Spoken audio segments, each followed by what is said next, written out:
Welfare scheme का, कुर्सी आप इधर ले आइए, इधर ले आइए। वेलफेयर स्कीम का हिस्सा कौन होगा? ये इस देश के नागरिक होंगे। अब बहुत सारे लोग बोलते हैं कि पूंजीपति लोग बोलते हैं, उनके चमचे बोलते हैं, उनके दलाल बोलते हैं कि हम जो है टैक्स देते हैं और गरीब को आप राशन फ्री में क्यों बांटते हैं?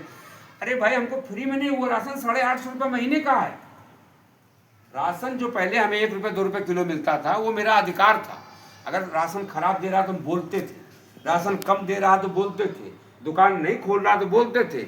आपने 1 रुपया किलो का राशन को फ्री किया, 5 किलो राशन पर प्रति व्यक्ति 5 रुपया आपने छोड़ दिया और हमारा अधिकार छीन लिया।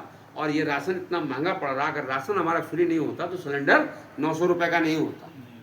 सिलेंडर 900 का इसलिए कि राशन 5 किलो फ्री ले रहे हैं, ठीक है। ये हमारे लिए शत्रु काम कर रहा है। इसलिए हम लोग चाहते हैं कि बिहार प्रदेश में कम से कम किसी भी आदमी को किचन में इस्तेमाल होने वाली किसी भी वस्तु पर कोई टैक्स न देना पड़े।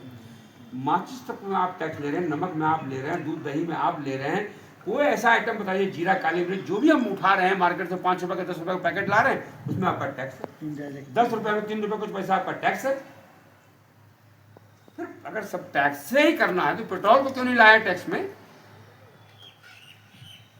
और फिर जहां पे आप शराब बेच रहे हैं वहां क्यों नहीं लाए उस शराब को टैक्स में? लाना चाहिए ना।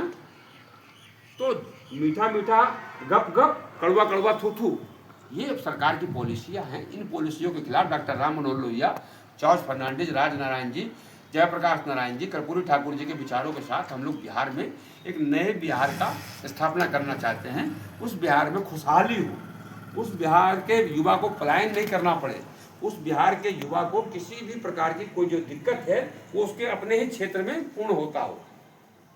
आज आप बिहार का उत्तरी बिहार क्या है? उत्तरी बिहार में आप जूट की खेती होती थी, दूसरे राज्य जाते थे। आज जूट की खेती क्यों नहीं हो रही है? जूट मिल की स्थापना बिहार में क्यों नहीं हो रही है? आप साधारण से इतना बड़ा जूट का एक थैली जाके दिल्ली में लीजिए, कानपुर में लीजिए, लखनऊ में लीजिए, पटना में लीजिए, 200, 250, 300 रुपये का थैली मिल रहा है। इतना बड़ा, देखने में सुंदर लग रहा है और 250 लग रहा है। लेकिन 68 रुपया 70 रुपये किलो का जूट और 250 ग्राम जूट में वो थैली तैयार हो रहा है एक हाथ का। और वो थैली जो है बिक रहा कितने में? 250, 300, 350, 400 में बिक रहा है। ये जो मुनाफा है, इस मुनाफे के बीच में सामंजस्य बैठाने की जरूरत है। किसान और व्यापारी के बीच में सामंजस्य बैठाइए। अगर हमसे किसान से 4 रुपये किलो आलू खरीद के कोई अगर 1000 रुपये किलो अंकल चिप्स बेच रहा है तो क्यों बेच रहा है, ये सोचना पड़ेगा। हम इस पे काम करने जा रहे हैं। हमारी पार्टी लोहिया जनता दल इस पे काम करेगी कि अगर 4 रुपये किलो का आलू लेकर कोई ये बेच रहा है, अगर 40 रुपये किलो का चना लेकर और 400 रुपये किलो दालमोट बेच रहा है, 30 रुपये किलो नमक बिक रहा है, ये तो एक अचंभा हो गया। भारत में 30 रुपये किलो नमक। चंपारण का सत्याग्रह आंदोलन क्या था? नमक के खिलाफ था। लोहिया का सन 63 में बांधो आंदोलन क्या था? नहर के रेट बढ़ाने के खिलाफ था। ये जो सोच है ना, हमको सरकार ने क्या किया है, हमको मुर्दा बना दिया। मुर्दा हम कैसे हो गए? हमारे हाथ में मोबाइल आ गया, हम अपने घर की जिम्मेदारी से बच रहे हैं, अपने आस पड़ोस की जिम्मेदारी से बच रहे हैं, और अमेरिका में क्या हो रहा है उस पर ध्यान, इजराइल में क्या हो रहा है उस पर ध्यान लगा रहे हैं। ये मेरे लिए हानिकारक है, हमको इससे बचना है। 2 सिम ले लिया। पहले तो चलो भाई फ्री में भी फ़ोन आता था, अब तो हर महीने मिनिमम 200 रुपये रिचार्ज कराइए, तब आपका जो है सिम फ़ोन आएगा।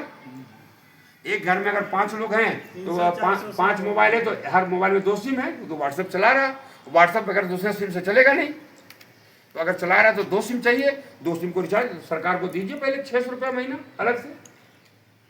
डिश टीवी अल्टीना घुमा के हम लोग देखते थे बिना रीजन। आज 350 रुपया 400 रुपया डिश का हर महीना हमारे ऊपर लोड डाल दिया गया। सरकारी स्कूलों में पढ़ाइयाँ होती थी, लोग पढ़ लिख के सरकारी नौकरी पाते थे। आज क्या है, प्राइवेट स्कूल में पढ़ने के बाद भी नौकरी है ही नहीं है, नौकरी ही नहीं, नौकरी नहीं है। और तो हम फीस दे रहे हैं कितना? 4,500, छोटे बच्चे का 4,500, 5,000 महीना दे रहे हैं। डकैती है, चलो देखा जा रहा है।